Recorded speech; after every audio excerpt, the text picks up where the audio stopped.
Hello everyone, welcome to TPS study. आज की इस क्लास में 15 फरवरी 2024 की कंप्लीट करंट अफेयर को पढ़ेंगे। वीडियो में एंड तक बने रहें। चलिए देखते हैं।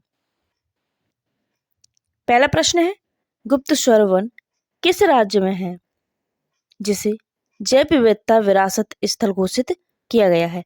तो जो गुप्त स्वर वन है वह आपके उड़ीसा राज्य में है, जिन्हें हाल ही में जैव विविधता विरासत स्थल घोषित किया गया है। थोड़ा डिटेल में पढ़ लेते हैं।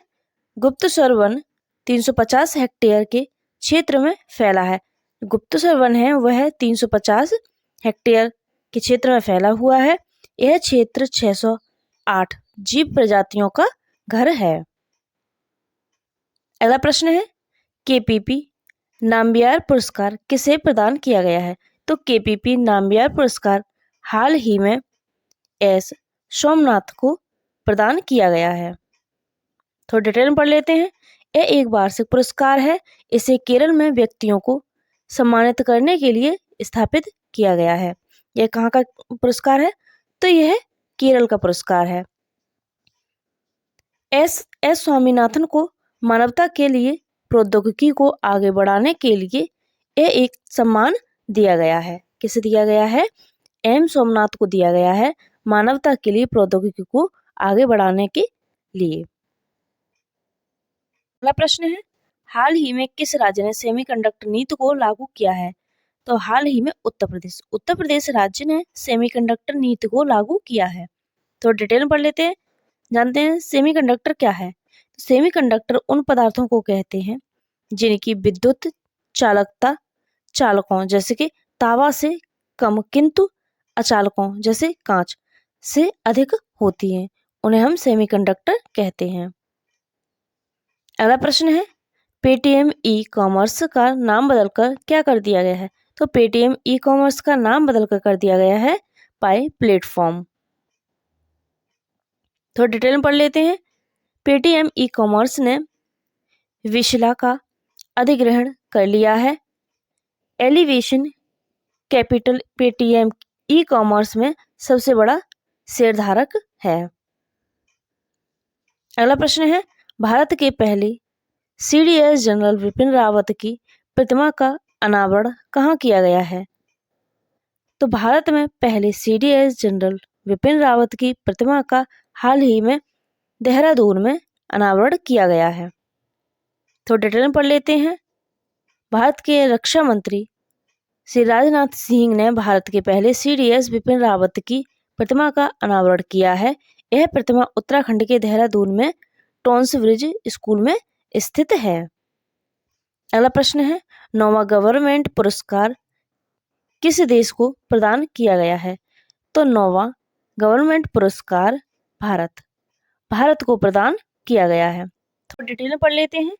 भारत ने विश्व सरकार शिखर सम्मेलन 2024 में एआई संचालित सरकारी सेवाओं में अपने अग्रणी प्रयासों के प्रतिष्ठित नोवा गवर्नमेंट पुरस्कार हासिल किया है। वार्षिक पुरस्कार संयुक्त अरब अमीरात सरकार द्वारा स्थापित किया गया है। यह पुरस्कार दुबई के युवराज शेख हमदान बिन मोहम्मद अल मखतूम द्वारा वितरित किया गया है। किसके द्वारा वितरित किया गया है? तो यह पुरस्कार दुबई के युवराज शेख हमदान बिन मोहम्मद अल मखतूम द्वारा। अगला पॉइंट है, भारत की ओर से भारतीय महावाणिज्य दूतावास में वाणिज्य दूत तटु मामूने से प्राप्त किया है। अगला प्रश्न है, institute of chartered accountant of India या फिर ACAI के नए अध्यक्ष कौन बने हैं? तो ICAI के नए अध्यक्ष बने हैं सुखवीर सिंह संधू। तो डिटेल में पढ़ लेते हैं। भारत सरकार के कारपोरेट मामलों के मंत्रालय के स्वामित्व में लेखा निकाय है। इसकी स्थापना 1 जुलाई 1949 को की गई थी। इसका मुख्यालय नई दिल्ली में है। अगला प्रश्न है, financial items global MVA ranking 2024 में भारत का वेस्ट मैनेजमेंट संस्थान कौन है? तो financial items global MBA ranking 2024 में भारत का वेस्ट मैनेजमेंट संस्थान है Indian school of business Hyderabad. थोड़ा डिटेल में पढ़ लेते हैं।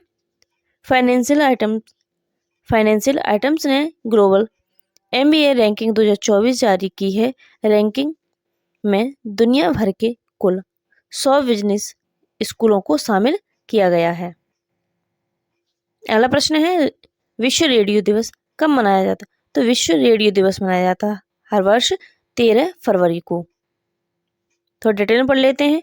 रेडियो के महत्व के बारे में जागरूकता बढ़ाने के लिए हर साल 13 फरवरी को विश्व रेडियो दिवस मनाया जाता है। इस वर्ष विश्व रेडियो दिवस का 13वां संस्करण मनाया गया। कौन सा था? 13वां संस्करण था। 2011 में यूनेस्को के सदस्य देशों ने 13 फरवरी को विश्व रेडियो दिवस के रूप में घोषित किया था।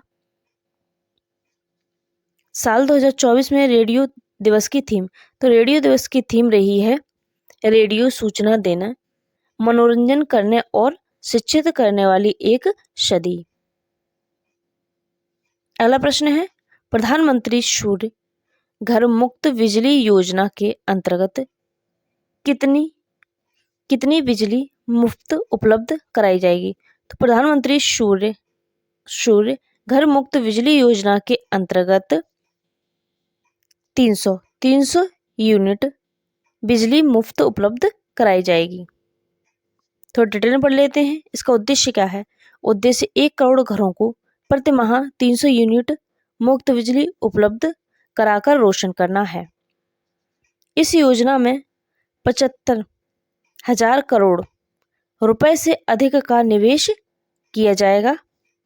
प्रधानमंत्री सूर्योदय योजना की शुरुआत 2024 में की गई है। इसके अंतर्गत 1 करोड़ घरों पर सोलर पैनल स्थापित किए जाएंगे। अगला प्रश्न है, हाल ही में बाल उत्पीड़न क्षमा घोटाले में किस देश की राष्ट्रपति कैटालिन नोवाक ने इस्तीफा दिया है? तो हाल ही में बाल उत्पीड़न क्षमा घोटाले में हंगरी देश की राष्ट्रपति कैटालिन नोवाक ने इस्तीफा दिया है।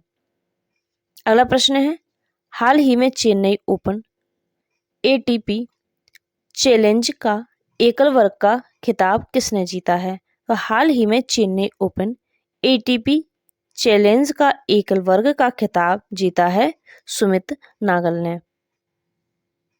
अगला प्रश्न है, हाल ही में चर्चा में रहा अलास्का पॉक्स का संबंध किससे है? तो अलास्का पॉक्स का संबंध है विषाणु से। अगला प्रश्न है, प्रधानमंत्री सूर्य घर मुक्त बिजली योजना के तहत कितने यूनिट बिजली मुफ्त उपलब्ध होगी?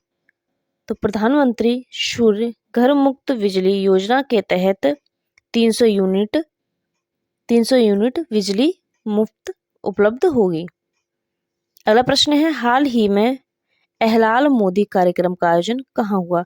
तो एहलाल मोदी कार्यक्रम का आयोजन हुआ है UAE में। अगला प्रश्न है, हाल ही में किस देश की अदालत ने मौत की सजा प्राप्त सभी 8 पूर्व भारतीय नौसैनिकों को रिहा किया है?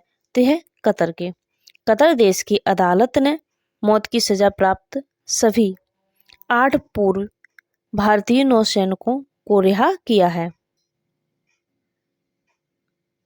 प्रश्न है, हाल ही में स्वास्थ्य परियोजना किसने प्रारंभ की है? तो हाल ही में स्वास्थ्य परियोजना IIT गुवाहाटी द्वारा प्रारंभ की गई है।